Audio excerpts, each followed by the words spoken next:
So I'm very pleased and I'm honored to be with you on behalf of the Global Aging Network, where I currently serve as a member of the board of directors.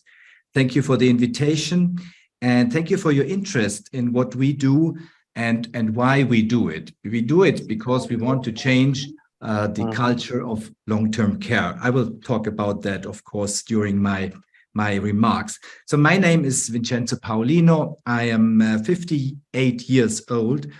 I was born and raised in Munich in Germany. After studying psychology there, I concluded an apprenticeship in psychiatric nursing in 1991 with my thesis called New Ways of Care for Older People. So you see, there is a certain continuity at work here. After moving to Switzerland, I spent 5 years in an AIDS hospice in Zurich as a nursing director. And in 1996, after this, somehow sad experience there, by which I learned a lot, of course, in 1996, I was ready for a new challenge as a nursing director at a state-owned nursing home near Zurich. That was a new challenge, and boy, it was a challenge. With a rundown building from the 70s, very hierarchical structures and deep red figures, it was necessary to build trust and to lay the groundwork for a better future for staff and residents. During that time, in 2002, I came across a grassroots initiative, and some of you may know it. It's called the Eden Alternative, and I met its exponents like Bill Thomas, Al Power, Emmy Kiyota, and Christine Meseda, who all have extensively researched and published on subjects like quality of life, architecture, or organizational change in long-term care. You will find some references in the slides if you want to dig deeper on that.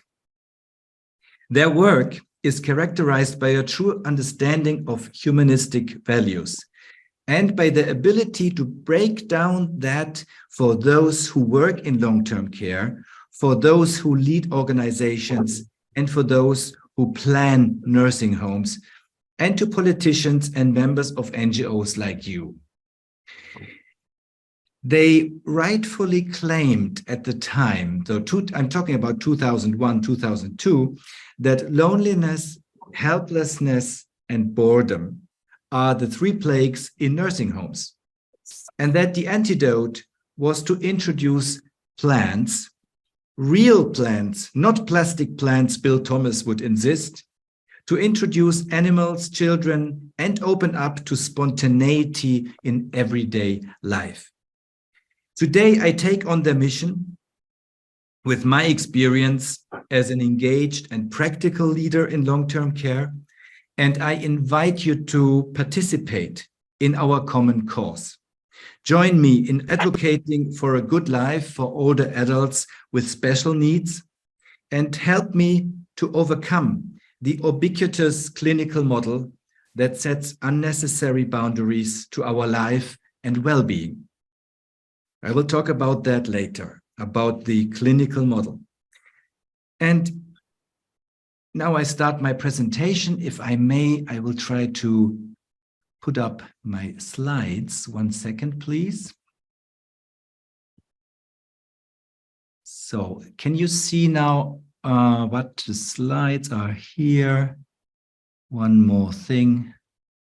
Yes, can you see it? Yes, you're nodding. Okay, very good. So this is, of course, the title you have read about. The title, I will talk about the French Revolution and about human rights. And so I wanted to talk about the clinical model first. And you see here, the clinical model has brought us to a point where the New York Times in 2021 wrote, "Nobody wants to live in a nursing home." And we've got to do something about that.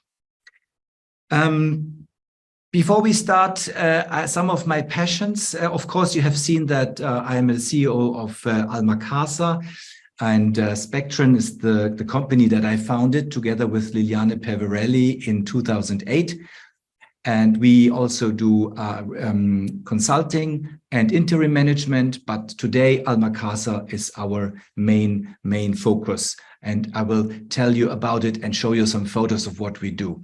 The second passion that I will talk about is queer aging, where I was the founder and president for 5 years.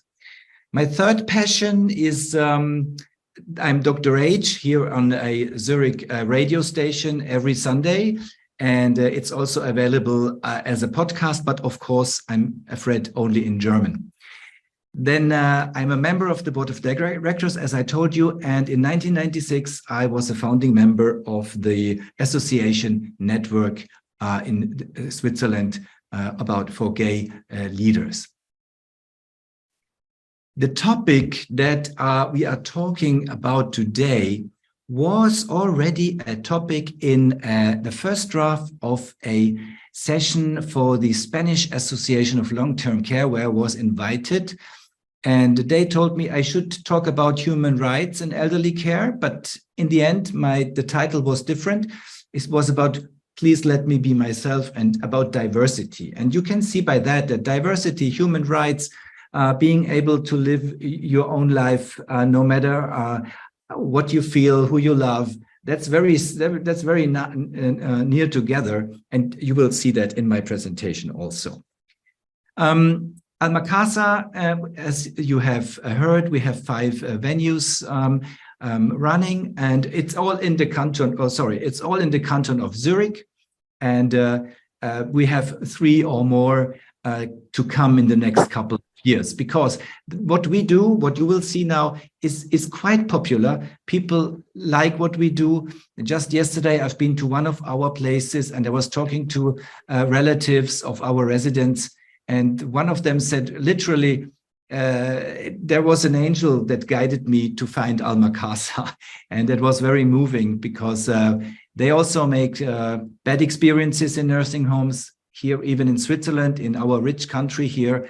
And I'm happy to contribute to something different. So what you see here, and I'll start really right in the middle with some pictures, because Alma Casa offers this small-scale, household-style community for older people with high care needs. Don't get me wrong.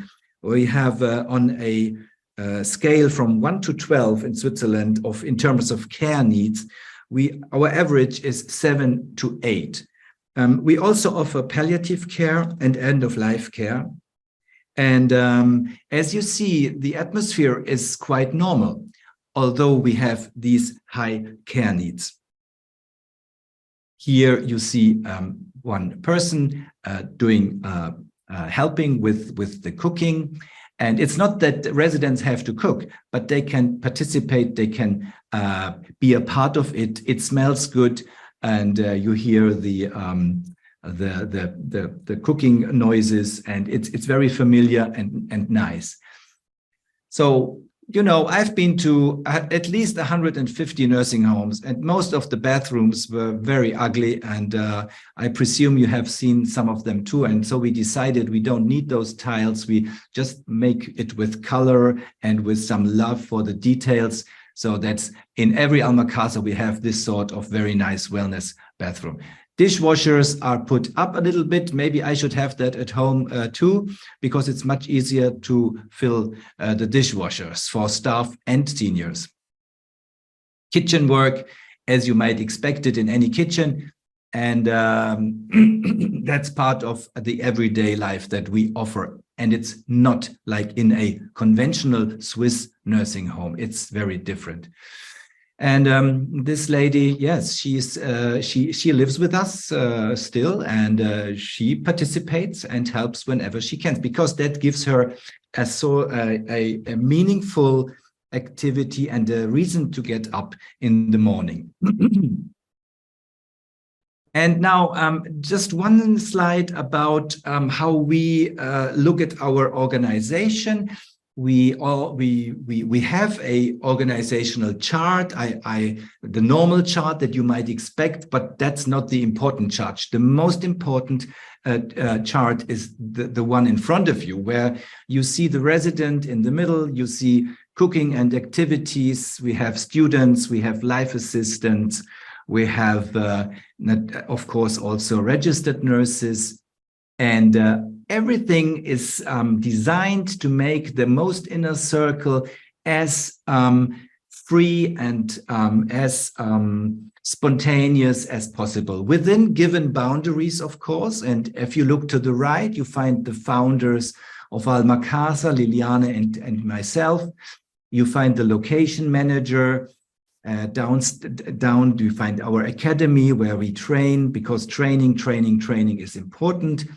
But all of that is designed to make residents and their the closest people to them decide every day how they want to spend the day, how they want to live the day, when they want to get up or when they want to get to bed in the evening. So this is our circle model, which is away from the hierarchic structures that usually are predominant in our industry. Yes, We Are Aging was founded in 2014. I happen to be the founding president. Now we have good news in 2025 for Switzerland. That's quite fast. In 2025, we can open the place together with the city of Zurich. And there will be 23 apartments and 30 places for people with high care needs. And we anticipate that it will be sold out very quickly. So why am I telling you that? As a provider like me with Alma Casa, we can change the landscape of long-term care by adhering to firm values. Second, as part of civil society, like with Queer Aging, we can bring together people, money and energy, and even start a political process by adhering to firm values. But what kind of values am I talking about? Let's go back in time. Let's go back in time. Let's go back to the French Revolution. Let's start with the foundation, the green buttons there, the core values of enlightenment, the value of peace, democracy, and fraternité, liberté, and égalité, the French words for fraternity, liberty, and same rights. I think that these revolutionary at the time, they were revolutionary because they were living in a very different society, are the foundation for what comes on top, like the 7 domains of well-being that were introduced by Al Power. I mentioned him before, together with the Eden Alternative. So it is about autonomy. It's about having the right, as I said in Alma Casa, when to get up, what to do. And secondly, it's about connectedness. As Alma Casa only has about 30 residents at each venue, and they are divided into 3 groups. So the connectedness with 8 or 10 others can be fulfilling, can be good. There can be friendship and mutual help.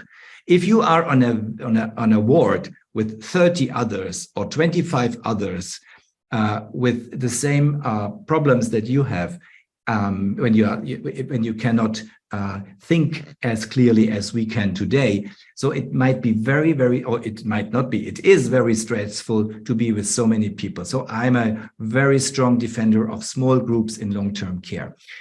Of course, you need the security to feel secure, to have also the means to live, and by and to have moments of joy, moments and possibilities to grow, and that people know you. They know your identity, they respect your identity, and also what I was talking about before, the meaning, doing meaningful things. That is what we try to bring into life with Alma Casa. So you might ask me now,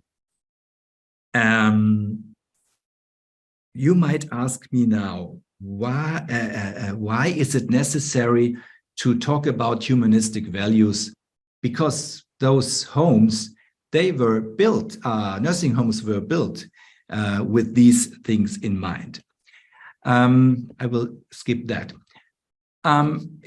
As we are, or as you are, a group of the United Nations, I wanted to remember all of us that everyone as a member of society has the right to dignity and the free development of personality. And that doesn't stop if you're 65, it doesn't stop when you're 75, or it doesn't even stop if you live with cognitive impairment, if you live with some form of dementia.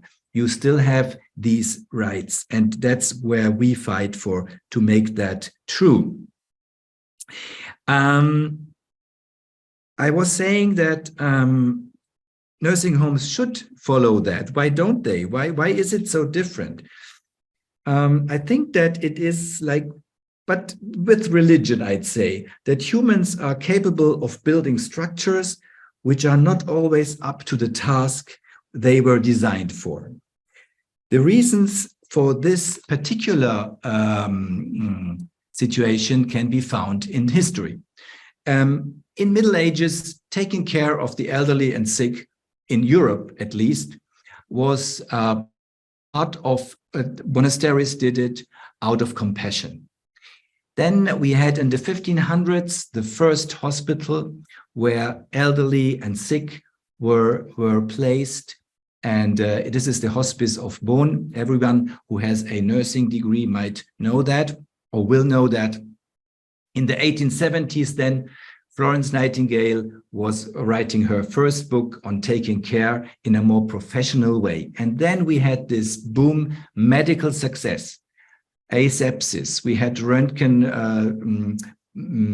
photography, then we had penicillin, for example, and chemotherapy. So the medicine was becoming very, very effective and successful, and that's a good thing. Don't get me wrong, that is a good thing. And our first modern hospitals were built from the 1920s to the 1970s, and even today. And this boom on hospitals made us believe that it would be the solution for the sick and the elderly. But then what happened? In a hospital, you have rightfully these mechanistic ways of working together, where everyone has its duty. It's like in a car assembly line, I would say. That's the comparison that I always make. And many care facilities around the world, I've been to many places, were designed and are still operated according to the clinical or hospital paradigm. And this history has still implications and for today. This is a picture, rather a rendering, but it's true. I've been there. It's like that.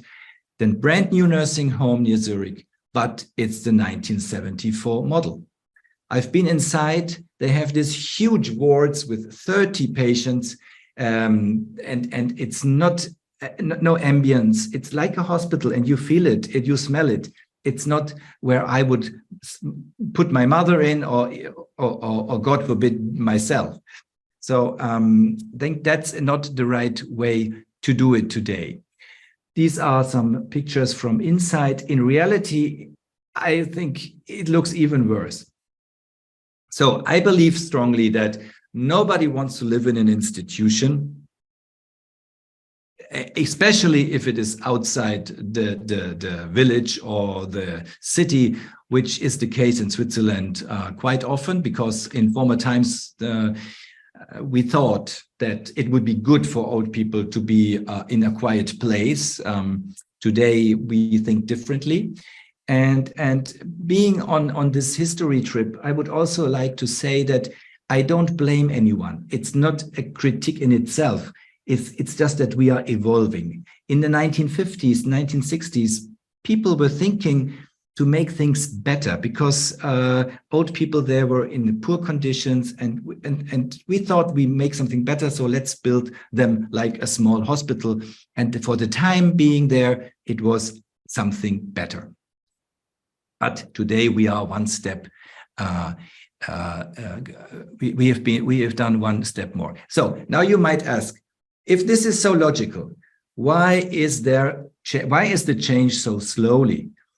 Change is slow because we have this unholy triptychon, I call it. The unholy triptychon is that the hospital and clinical paradigm is so strong and pushed by doctors, by regulators, by even sometimes by relatives, or because they expect to have a sort of hospital for their parents, although they would need a hospital, but they would need care and connection and people with them. Second part of this unholy triptychon is the efficiency trap. People think that bigger organizations or bigger houses are more efficient. I'm not sure. I don't think so. It depends on the architecture, and it depends on some other factors too. And it is interconnected with maximizing profits. And that's at Almacasa, we are privately run. We have to have black numbers, but we are not maximizing profits. And we offer our services to everyone. It's not for the rich. I wanted to point out that too, because you have seen this beautiful bathroom, but it's not for the rich. We are open to everyone here in the canton of Zurich. And also the last part of this triptychon is the resistance to change mindsets. And sometimes that comes from people who work in the field for many years, and they have difficulty to understand and to imagine that it can be different. If they come to work with Almacasa, they sometimes need a sort of a brain washing. So I think it is important to embrace diversity, to embrace freedom, not only for gay people. I choose that, of course, because I'm gay myself, but it's not about that alone, because I think that embracing diversity and freedom makes a better place for everyone. Almacasa has the LGBTQ label here in Switzerland, but even heterosexual come and see us and say, that's good, you have that, I like that, because I can be myself also in your place at Almacasa. Get the wording right. Let's get the wording right. Let's not talk about the silver tsunami anymore. I think that's terrible. A tsunami is devastating, and we don't have that. Let's not talk about care recipients or senior moments anymore, but start using depictions of older adults that are real, and let's value the great contributions that we all can bring to society, no matter the year we were born.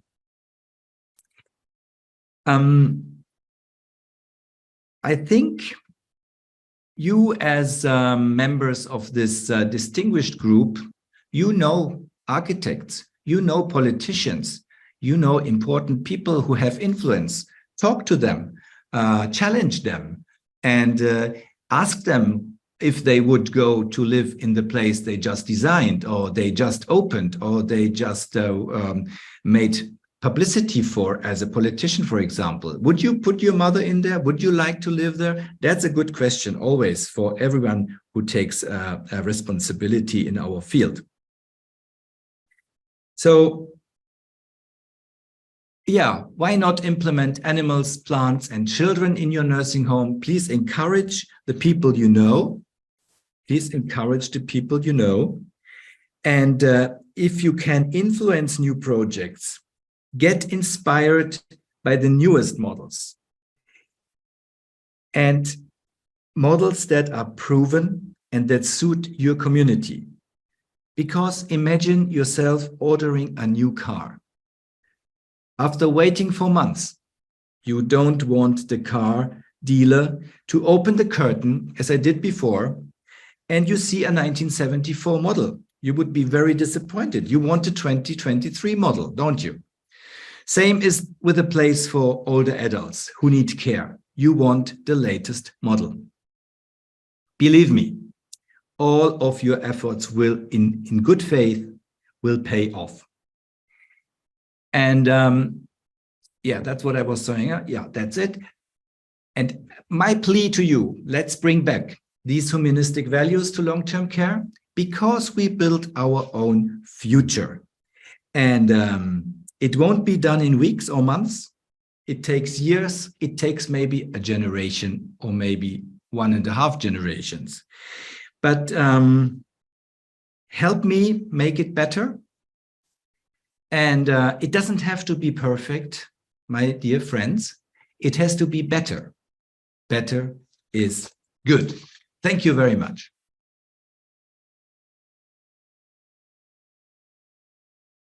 Thank you, Vincenzo. I think your presentation was thoughtful, provocative, and very helpful to our discussion. Just in the chat box, Sherman Jaffer put a reference in with regards to anti-ageism, and I just wanted to bring that to your attention. When I a couple of questions, and then I'll call on Adrian. Could you talk about how did your facilities, your homes, weather the pandemic, and Yes. how were you? Any staff implications? So with regard to the pandemic, I think we did better than the big ones, because, and you can also read that in the New York Times article that I just was talking about before, and it's in the references. There is a link in the references, and you can click on the link and you see the New York Times article, which is exactly what we had here at Almakaza. Due to the fact that we have this small group,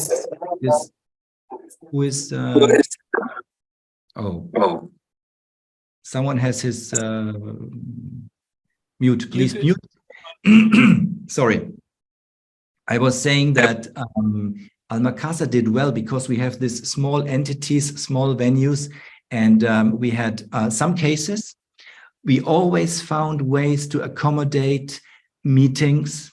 Of course, we had to follow the rules of our regulators here, but to be honest, we were never putting people in their rooms and didn't let them out. And we followed the protocols, but we found also ways to connect. And I think that we did quite well. And we didn't have many cases and a few deaths. Yes, we had 3 or 4 deaths, but in all Almakazas combined. And the article in the New York Times, which I really urge you to read, gives us the security that the small care model, the small unit model, is better for any such event than the huge cruise ships, as I call them sometimes, because the huge nursing homes are like cruise ships. Once there is a pathogen, it's for everyone. Very good. Adrian, would you like to? Yes. I hope I'm being heard, because there was a little glitch in the sound. Everything's good? Okay. Yes. So first of all, thank you. On a personal level, my mother, who I took to about 15 nursing homes, never went in, because the first thing she saw was somebody drooling at the reception desk and doing nothing, and everybody else sleeping. And she died at home unnecessarily. So I have a very, very big personal passion about nursing homes and assisted livings being really acceptable to the individual. So I thank you for this, because I always think, gee, if she went to, Alma Casa, maybe she would have gone in and everything would have been better. It's a great place. So two comments and an invitation. First of all, we have here in Palm Springs, where I live, one of the largest LGBTQ communities in the world. And they've just built their first LGBT-friendly nursing home and assisted living called Living Out.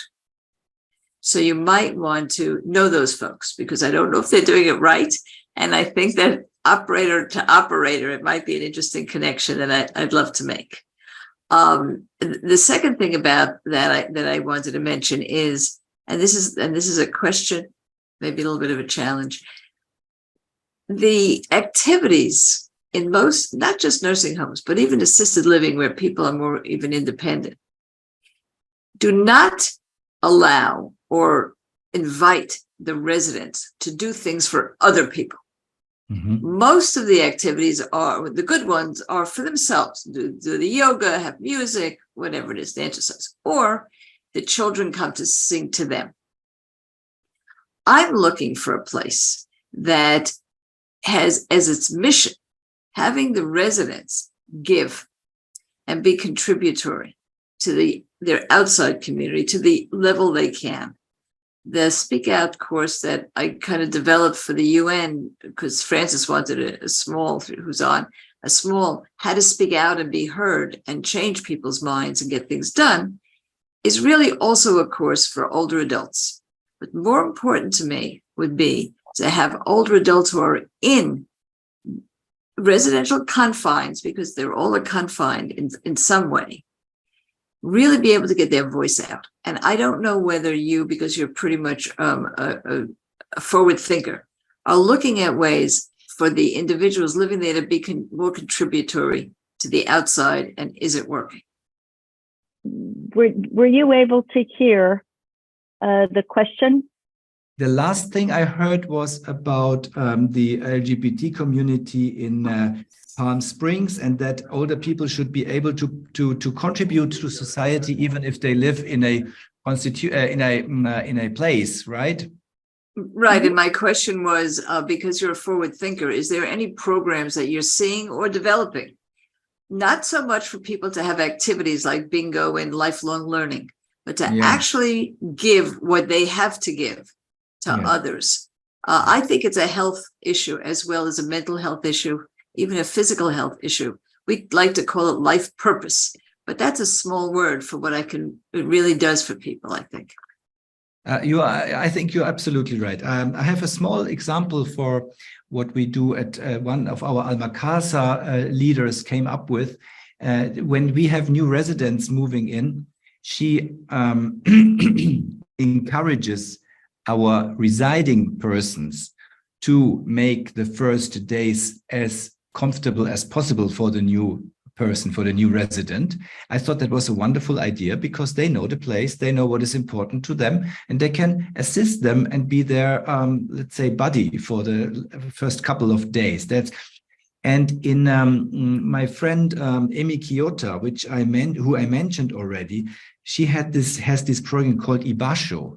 And Ibasho follows this rule, like using the wisdom of elders. And I think that's ibasho.org. But we have to be rational, and also because people come to Alma Casa usually when they cannot stay at home anymore. So they have a situation in which they cannot help as much as we might think, but some of them can. And we have to offer possibilities. We don't have to force them. Of course, we can't, and we wouldn't, but we have to offer possibilities. And some of them take them, some of them won't do today, but not tomorrow. So it is in the limited possibilities.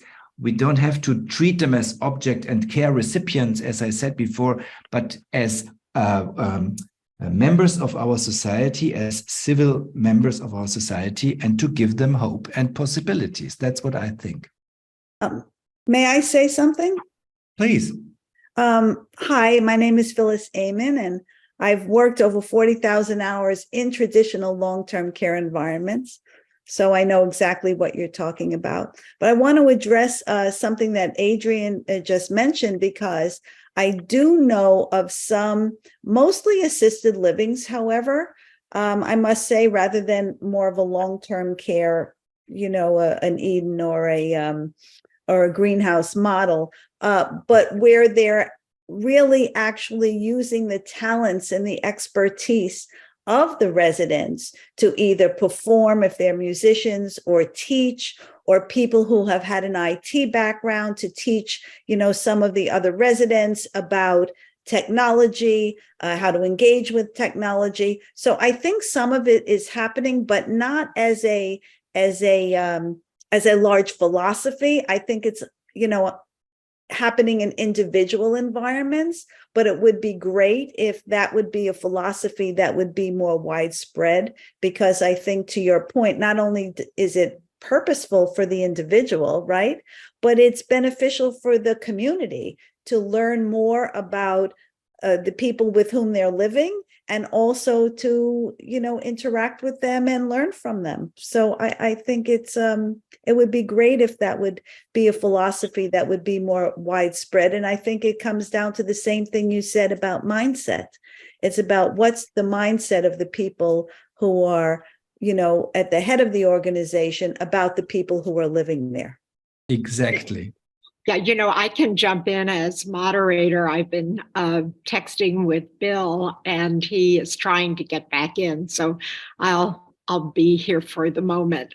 And we do have a hand raised. Bruce, would you like to take the floor? Yes, thank you so much. Thank you very much for your presentation. It actually is inspiring in so many ways.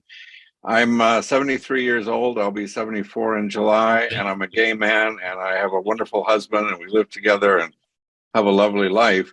Don't think I'll be going into a retirement home anytime soon, but you alluded in your remarks that in the olden days in Europe, that often it was churches that took care of older people. That's pretty common actually here in the United States. And what often happens with LGBT people here in the United States is they might wind up in a religious group, and it's the only place that they can afford, or the only place that they can get into, and they actually go back in the closet and are afraid to tell people their sexual orientation or gender identity. And that's horrible. I mean, most of us had a hard time coming out in the first place as teenagers and young adults. And then to be elderly and have to go back in the closet and deny your own identity. And this is happening a lot here in the United States. So I really commend the work that you're doing. I hope we can have more of those kinds of facilities here in the United States, because unfortunately, I think we have far too many that are, very dogmatic in their religious points of view and make it very uncomfortable for LGBT people in those places. Thank you. Thanks. Thank you. I'm going to jump in because I have a question. So I have the prerogative as the moderator. There are some examples of some of our long-term care facilities that have tried to refurbish and take these cruise ship models and make them smaller. I'm thinking of the Jewish Home for the Aging chain here in New York.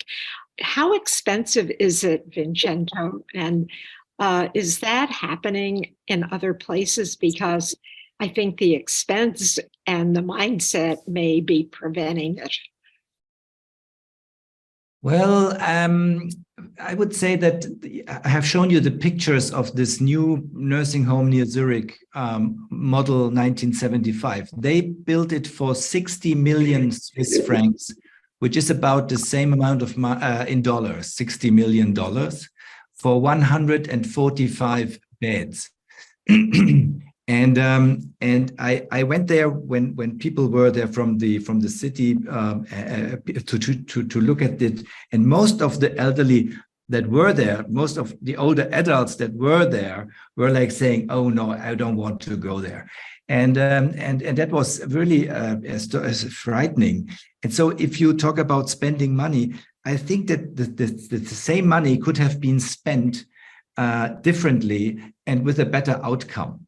So it's not more expensive what we do, really. And I can tell you our prices, as I said before, are not more than the other conventional nursing homes. We have the same tariffs, but we do it differently, and it can be done differently.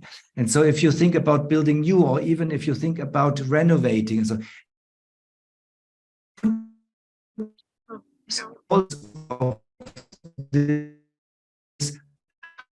household model together, make this somehow, and that will also save money for staff because they don't have to run around for kilometers in huge buildings. And so, and question of architecture, I would refer you to Emi Kiyota, which who now lives in Singapore, but is open for questions. And you find her in the remarks. Thank you. I see Bill is back with us, Bill, so I'm going to turn it back to you. And there is a question on the screen from Marini Edwards. So Bill, I don't know, take it from here.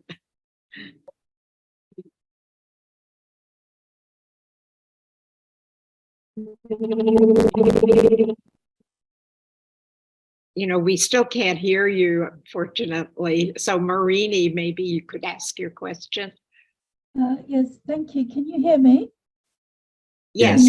Yes. I just want to say thank you very much for some very interesting discussion and talk.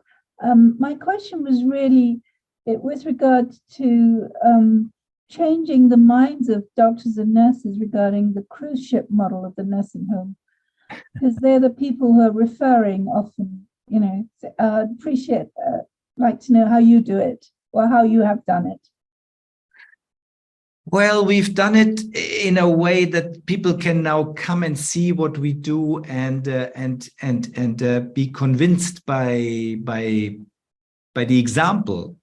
When we started in 2011 or 12, when we started, everyone was telling us, you can't do it. You cannot do it. You need at least 80 or 100 residents. Otherwise, it would not work. You have to have this size.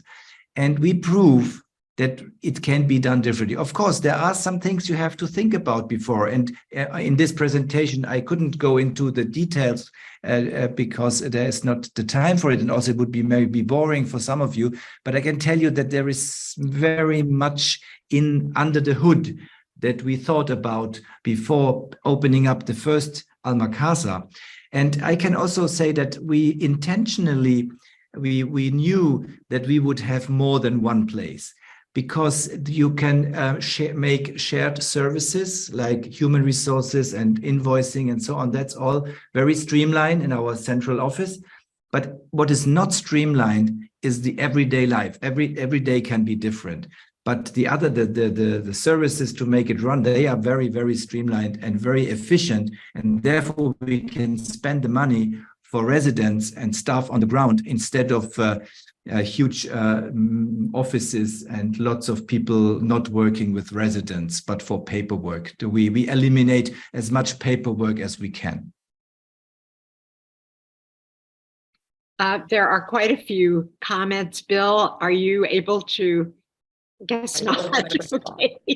I'm looking at some of the comments. I know Magda has had some experience with dementia, people with dementia. I wonder, Magda, if you'd like to comment on that. Thank you. Thank you, Sandy. No, mostly I think I just put it into the chat. I think some of the models, I mean, the Eden alternative, you mentioned Al Powers. I mean, much of that work has been working with people living with dementia and extending agency. And I think this approach is pivotal. I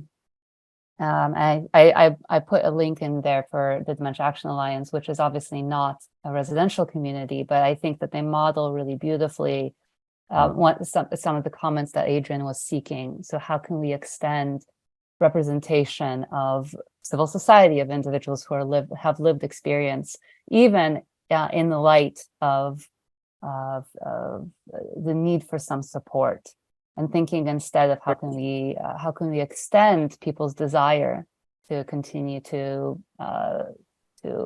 engage in their communities. And those communities might have the extent and the size of those communities might differ from person to person. Not everybody's going to want to be active on the level of global advocacy, such as in the UN, but people may feel very interested in being active in their smaller, more immediate community. And I do see that modeled really beautifully at Dementia Action Alliance. And I know that they are connected with the Eden Alternative. So yeah, that was mostly what I wanted to comment on. If you're interested for an example of some residential communities, as well as day communities, I'm put in a link or a name of Jill's House, which is a community I work with in Indiana that does a really beautiful job, similar to what you're doing, but they're not an LGBTQ community like yours, Vincent, though. I'm so happy to hear about what you're doing. And thank you so much for your work. Thank you. Thank you. You know, I see one comment from Phyllis Amon about the greenhouse models having the fewest number of COVID issues. Did you find that to be true in your facilities, or I shouldn't call them facilities, in your living quarters? Yes, I think I can say that. I cannot, because we don't have the statistics like you have in the US, but I would say from my gut feeling, yes, that is true. And I can also tell you from my gut feeling that we have very, very few people who are bedridden. And if they are, it's only for the last couple of days, and so for end of life care. But and I've seen many places, as I told you. I've been to Australia and China and so on and so on. But the number of people who are bedridden is extremely small at Al-Makassar. Do we have? I see a hand, Erica. Yeah, thank you. I don't know how that other emoji came up, but thank you, Vincenzo. Could you speak to the profile of your residents? Yeah. You just mentioned the percentage of those being bedridden. I'm curious on race, for example, ethnicity, age group. You know, if you could just give, because, you know, I just want to know how many of the most vulnerable are there? How many are immigrants? I mean, would cost be a factor for, you know, if you could speak to the pros, the cons, where you find the challenges and how you've overcome them. Thank you. Yes, thank you for that question. Our residents' average age is about 85. And the duration stay is from 1 day to 9 years. We have one resident who lives from the first day at one of our Al-Makassars and still is there. Another one recently died at the age of 102 and was also there for more than 7 years. And ethnicity is not as a large subject as it is in the US, but we have some immigrants, people from Turkey, from Italy, of course, and they can come to Al-Makassar even if they don't have the funds, because the prices are in a way that the state will subsidize if you don't have the money.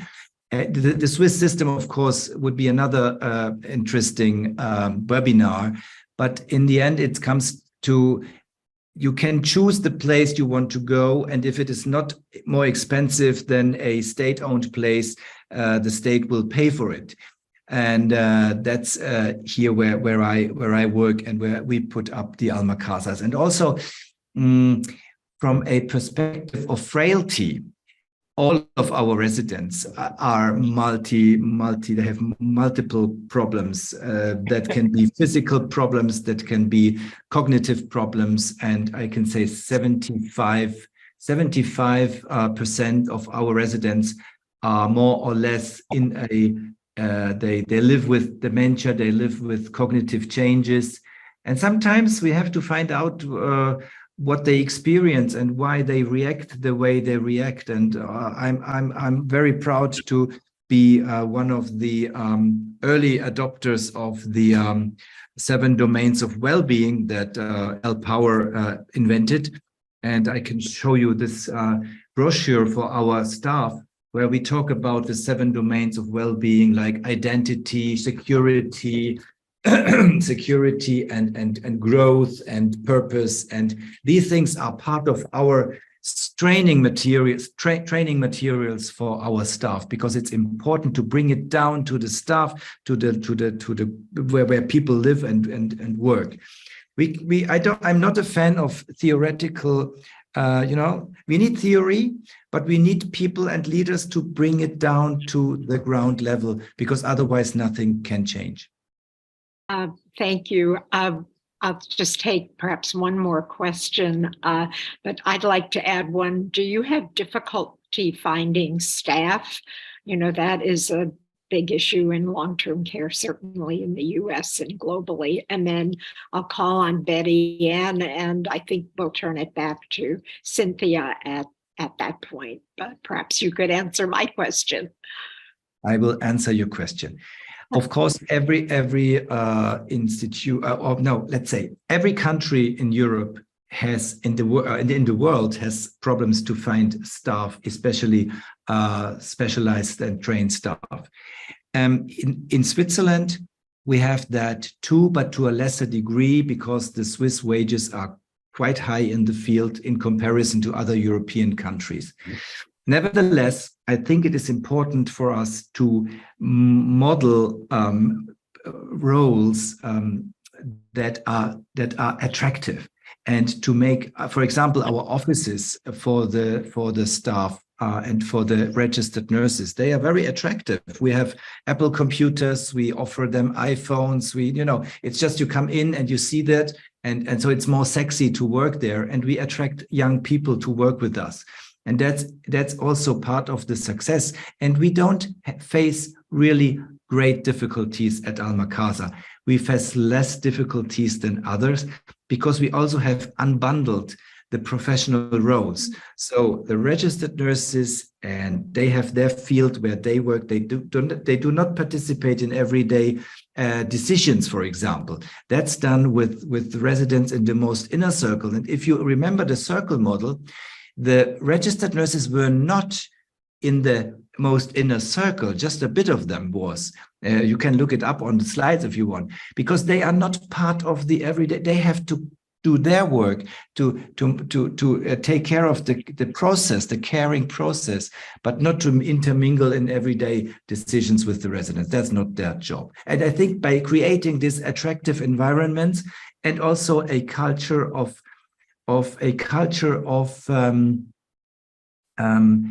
growth and positivity, I would say, and finding solutions, people like to come to work at Alma Casa. That's what I can say. Thank you.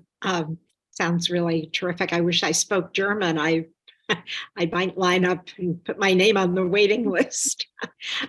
Betty Ann, why don't we have you? I think we really have time for just one more question before I turn it back to Cynthia. So Betty Ann. Yes, do I just put myself on speaker, or? We can hear you. Oh, all right. I found this whole discussion and interview and presentation most fascinating. I implemented the Eden alternative in a municipal home of 151 residents. I believe what is the most important thing to take away from today's discussion is the cultural change of an organization. It can be implemented in any type of home, regardless whether it's municipally or funded. But you need a million of people that are working in that institution, plus people who are the money makers. And until that cultural change happens, it will not be successful. And I think that is very hard. You almost need a person that is so passionate about it that every encounter that a person has with their residents becomes a moment of surprise, joy, purpose. Yes. listening. It's not just a question of changing, bringing in dogs or plants or children. It's that personal interaction that says, I value you as a person. I am listening to you as a person, and you are still in charge of your ship. So you don't want to wear a yellow top that the PSW was taken out for. You want to wear pink with green underwear. Okay, doesn't matter. Who really cares at the end of the day? But they have that power. So if anything, if you're working in any kind of culture, work with the people who do that inner circle first, because they're the ones with the hands-on care. They're the ones with the love and the passion. And one of the biggest problems, if you're going through COVID, is in many of these institutional homes, there was never enough of those people that I call their boots on the ground, whether you call them healthcare workers or personal support workers. You cannot look as one person after 15 people who are sick. Sorry, it ain't going to work. So that has to be addressed. And this is an organization that can empower people to speak and advocate for these people. Anyways, I'm still passionate. I'm 79 and I'm still want to listen. That's great. Thank you. Thanks. I look at Phyllis. Do you have a quick, fast word? I hate to deny a raised hand. Thanks so much. Am I unmuted? No, yes, you're fine. Okay, I just wanted to say that I agree, and as something that you said, Vincenzo, it's really about mindset. Even if architecturally you can change the environment, that it's really about mindset. If we could start with the mindset and the approach to how people feel about older people who reside in their environments, that will go a long way, even if we can't change the physical plant. And it starts at the top of the organization. Correct. It all starts at the top. Absolutely agree.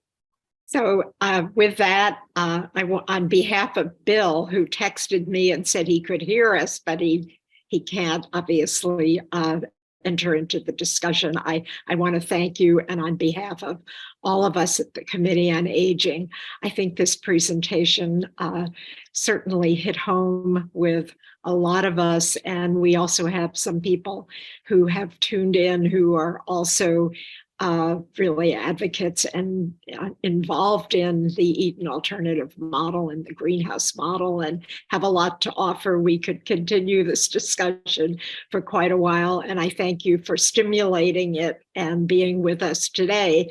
And I'm now going to turn this back to Cynthia to close our meeting. I know you have some remarks you want to make. Thank you. And again, I'll echo the thank you to Vincenzo. This is just the discussion itself was indicator enough of how much, and the chat is filled with thank you, and we're very appreciative of your time.